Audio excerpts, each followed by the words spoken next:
Hello students, Vinita's Hindi class में आपका स्वागत है। आज हम स्पर्श भाग 2 के पद्य पाठ 4 का पाठ मनुष्यता के प्रश्नोत्तर करेंगे। इसमें पाठ्य पुस्तक के दिए गए पीछे प्रश्नों के अलावा अन्य महत्वपूर्ण प्रश्नों का भी समावेश किया गया है। तो आइए let's study question answer of मनुष्यता।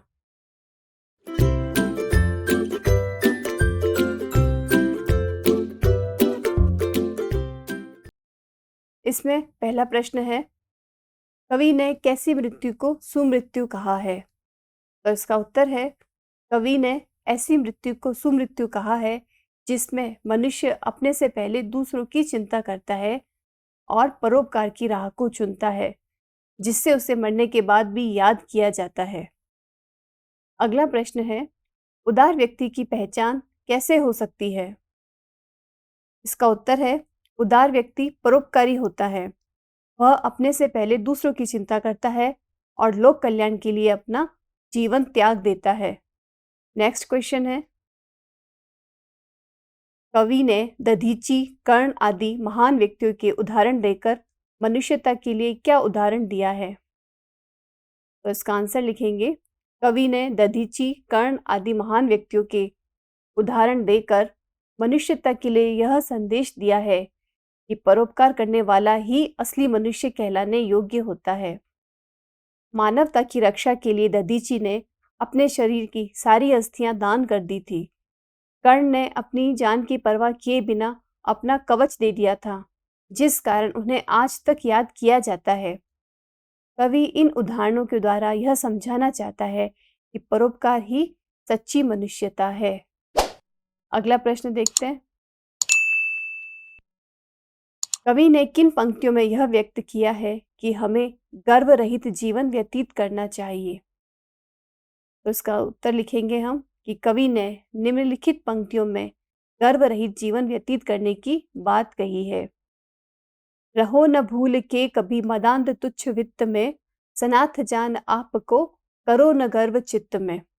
अर्थात संपत्ति के घमंड में कभी नहीं रहना चाहिए और न ही इस बात पर गर्व करना चाहिए कि आपके पास आपके अपनों का साथ है, क्योंकि इस दुनिया में कोई भी अनाथ नहीं है, सब उस परम पिता परमेश्वर की संतान है। नेक्स्ट क्वेश्चन है, मनुष्य मात्र बंधु है से आप क्या समझते हैं, स्पष्ट कीजिए। तो इसका उत्तर लिखेंगे, मनुष्य मात्र बंधु है अर्थात हम सब मनुष्य एक ईश्वर की संतान हैं, अतः हम सब भाई बंधु है। भाई बंधु होने के नाते हम भाईचारे के साथ रहना चाहिए और एक दूसरे का बुरे समय में साथ देना चाहिए। अगला प्रश्न है, कवि ने सबको एक होकर चलने की प्रेरणा क्यों दी है? तो इसका उत्तर लिखेंगे, कवि ने सबको एक होकर चलने की प्रेरणा इसलिए दी है ताकि आपसी समझ न बिगड़े और न ही भेदभाव बढ़े। सब एक साथ एक होकर चलेंगे तो सारी बाधाएं मिट जाएंगी और सबका कल्याण और समृद्धि होगी। अगला प्रश्न है, व्यक्ति को किस तरह का जीवन व्यतीत करना चाहिए, इस कविता के आधार पर लिखिए। तो इसका उत्तर हम ऐसे लिखेंगे कि मनुष्य को परोपकार का जीवन जीना चाहिए, अपने से पहले दूसरों के दुखों की चिंता करनी चाहिए। केवल अपने बारे में तो जानवर ही सोचते हैं। कवि के अनुसार मनुष्य वही कहलाता है जो अपने से पहले दूसरों की चिंता करे।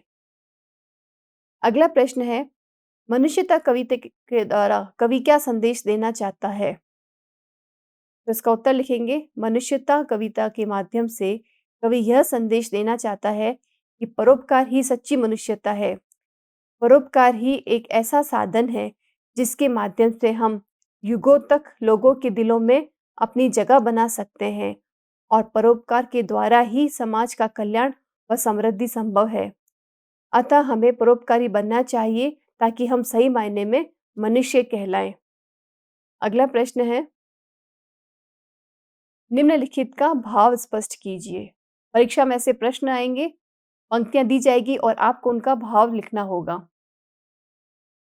तो इसका पहला इसमें दिया है, सहानुभूति चाहिए महाविभूति है यही, वशीकृता सदैव है बनी हुई स्वयं मही।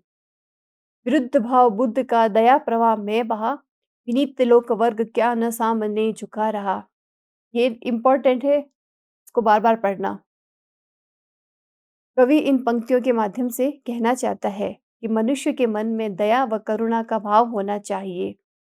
यही सबसे बड़ा धन है। स्वयं ईश्वर भी ऐसे लोगों के साथ रहते हैं। इसका सबसे बड़ा उदाहरण महात्मा बुद्ध है। जिनसे लोगों का दुख नहीं देखा गया, तो वे लोक कल्याण के लिए दुनिया के नियमों के विरुद्ध चले गए। इसके लिए क्या पूरा संसार उनके सामने नहीं झुकता? अर्थात उनके दया भाव और परोपकार के कारण आज भी उनको याद किया जाता है और उनकी पूजा की जाती है। नेक्स्ट है, रहो न भूल के कभी मदांत तुच्छ वित्त में, सनाथ जान आपको करो न गर्व चित्त में।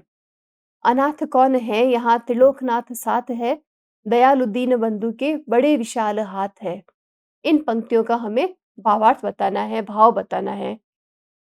तो इन पंक्तियों के माध्यम से कवि क्या कहना चाहते हैं या कवि का क्या आशय है कहने का, कि भूल कर भी कभी संपत्ति या यश पर हमें घमंड नहीं करना चाहिए।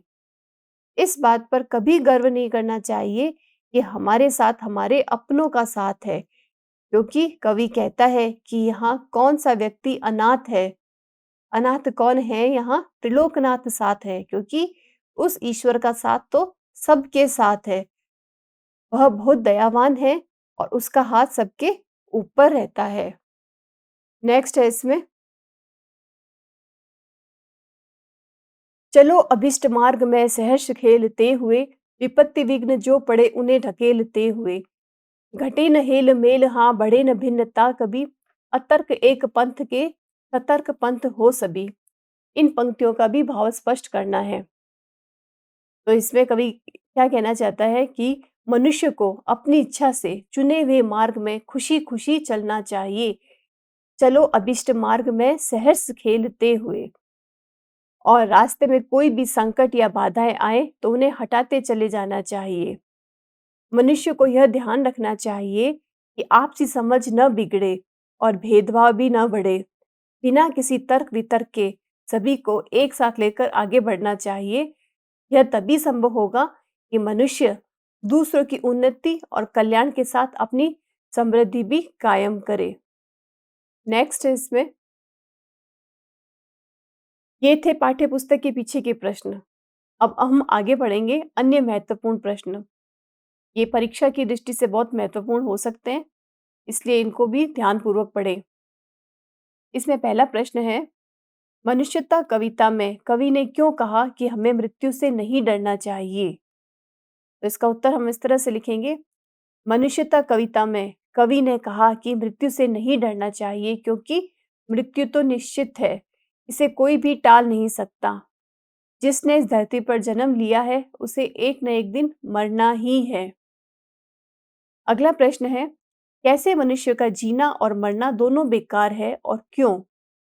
एक प्रश्न में दो प्रश्नों का समावेश है इसमें। तो हम देखते हैं इसका उत्तर, कि जो मनुष्य दूसरों के लिए कुछ भी ना कर सके, उसका जीना और मरना दोनों ही बेकार है। वह मनुष्य मर कर भी कभी नहीं मरता, जो अपने लिए नहीं बल्कि दूसरों के लिए जीता है, क्योंकि अपने लिए तो जानवर ही जीते हैं। कवि के अनुसार मनुष्य वही है जो दूसरे मनुष्य के लिए मरे, अर्थात जो मनुष्य दूसरों की चिंता करे वही असली मनुष्य कहलाता है।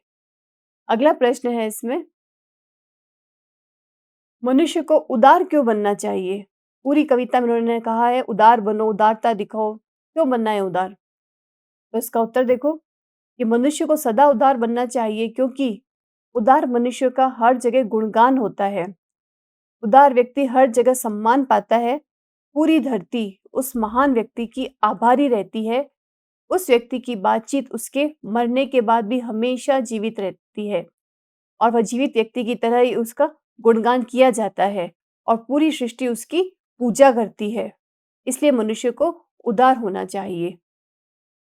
अगला प्रश्न है, सुमृत्यु किसे कहते हैं? तो इसका उत्तर हम ऐसे लिखेंगे, मानव जीवन तभी सार्थक होता है जब वह दूसरों के काम आए और ऐसे इंसान की मृत्यु को भी सुमृत्यु माना जाता है, जो मानवता की राह में परोपकार करते हुए आती है। ऐसे मनुष्य को भी लोग उसकी मृत्यु के पश्चात श्रद्धा से याद करते हैं। नेक्स्ट क्वेश्चन है, पुराणों में किन लोगों के उदाहरण हैं? तो इसका उत्तर हम इस तरह लिखेंगे कि पुराणों में उन लोगों के बहुत उदाहरण हैं, जिन्होंने अपना पूरा जीवन दूसरों के लिए त्याग दिया, जिस कारण उन्हें आज तक याद किया जाता है। इसमें उदाहरण देखें तो हम पहला है, भूख से परेशान रंती देव ने अपने हाथ की आखिरी थाली भी दान कर दी थी, और महर्षि दधीची ने तो अपने पूरे शरीर की हड्डियां वज्र बनाने के लिए दान कर दी थी। कुशीनर देश के राजा शिबी ने कबूतर की जान बचाने के लिए अपना पूरा मांस दान कर दिया था, और वीर कर्ण ने अपनी खुशी से अपने शरीर का कवच दान कर दिया था। इन उदाहरणों को हमने पढ़ा था व्याख्या के दौरान। अब अगला प्रश्न देखते हैं। इस कविता में महापुरुषों जैसे कर्ण, दधीची, शिबी ने मनुष्यता को क्या संदेश दिया है?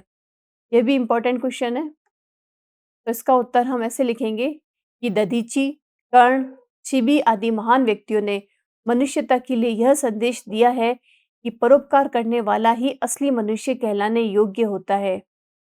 मानवता की रक्षा के लिए दधीची ने अपने शरीर की सारी अस्थियां दान कर दी थी। कर्ण ने अपनी जान की परवाह किए बिना अपना कवच दे दिया था, जिस कारण उन्हें आज तक याद किया जाता है। कवि इन उदाहरणों के द्वारा यह समझाना चाहता है कि परोपकार ही सच्ची मनुष्यता है। नेक्स्ट क्वेश्चन है, यह कविता व्यक्ति को किस प्रकार जीवन जीने की प्रेरणा देता है? तो इसका उत्तर है, हमें दूसरों के लिए कुछ ऐसे काम करने चाहिए कि मरने के बाद भी लोग हमें याद रखें। इंसान को आपसी भाईचारे से काम करना चाहिए। मानव जीवन तभी सार्थक होता है जब वह दूसरों के काम आए। पूरी कविता में कवि ने यही प्रेरणा हमें दी है। तो इस अगला प्रश्न देखते हैं, इस कविता का क्या संदेश है? इसका उत्तर देखते हैं। इस कविता के माध्यम से कवि हमें मानवता, सद्भावना, भाईचारा, उदारता, करुणा और एकता का संदेश देते हैं। कवि कहना चाहते हैं कि हर मनुष्य पूरे संसार में अपनेपन की अनुभूति करे। वह जरूरतमंदों के लिए बड़े से बड़ा त्याग करने में भी पीछे न हटे। उनके लिए करुणा का भाव जगाए। वह अभिमान, अधीरता और लालच का त्याग करे। एक दूसरे का साथ देकर देवत्व को प्राप्त करे। वह सुख का जीवन जिए और मेलजोल बढ़ाने का प्रयास करे। कवि ने प्रेरणा लेने के लिए रंतिदेव, दधीची, शिबी, कर्ण और कई महानुभावों के उदाहरण देकर उनके अतुल्य त्याग के बारे में बताया है, और हमें भी त्याग और परोपकार के लिए प्रेरित किया है। अगला प्रश्न देखते हैं, मनुष्यता कविता में कवि ने अभिष्ट मार्ग किसे कहा है और क्यों? तो इसका आंसर है कि मनुष्यता कविता में कवि ने अभिष्ट मार्ग में एक दूसरे की बाधाओं को दूर करके आगे बढ़ने को कहा है। मनुष्य को अपनी इच्छा से चुने हुए मार्ग में खुशी खुशी चलना चाहिए। रास्ते में कोई भी संकट या बाधाएं आए तो उन्हें हटाते चले जाना चाहिए। मनुष्य को यह ध्यान रखना चाहिए कि आपसी समझ न बिगड़े और भेदभाव न बढ़े। बिना किसी तर्क वितर्क के सभी को एक साथ लेकर आगे बढ़ना चाहिए। तभी यह संभव होगा कि मनुष्य दूसरों की उन्नति और कल्याण के साथ अपनी समृद्धि भी कायम करे, क्योंकि मनुष्य वही कहलाता है जो अपने से पहले दूसरों के कष्टों की चिंता करता है। नेक्स्ट और लास्ट क्वेश्चन, इस कविता का क्या संदेश है? तो उसका उत्तर हम इस तरह से लिखते हैं कि इस कविता के माध्यम से कवि हमें मानवता, सद्भावना, भाईचारा, उदारता, करुणा और एकता का संदेश देते हैं। कवि कहना चाहते हैं कि हर मनुष्य पूरे संसार में अपनेपन की अनुभूति करे। वह जरूरतमंदों के लिए बड़े से बड़ा त्याग करने में भी पीछे न हटे। उनके लिए करुणा का भाव जगाए। वह अभिमान, अधीरता और लालच का त्याग करे। एक दूसरे का साथ देखकर देवत्व को प्राप्त करे। वह सुख का जीवन जिए और मेल-जोल बढ़ाने का प्रयास करें। कवि ने प्रेरणा लेने के लिए रंतिदेव, दधीची, शिबी, कर्ण और कई महानुभावों के उदाहरण देकर उनके अतुल्य त्याग के बारे में बताया है और हमें भी त्याग और परोपकार के लिए प्रेरित किया है। तो स्टूडेंट्स, आज हमने इस वीडियो में प्रश्नोत्तर कर लिए हैं। अगले वीडियो में हम इसके एमसीक्यू करेंगे। तो हमसे जुड़े रहिए और लाइक और सब्सक्राइब करते रहिए। Thank you and all the best.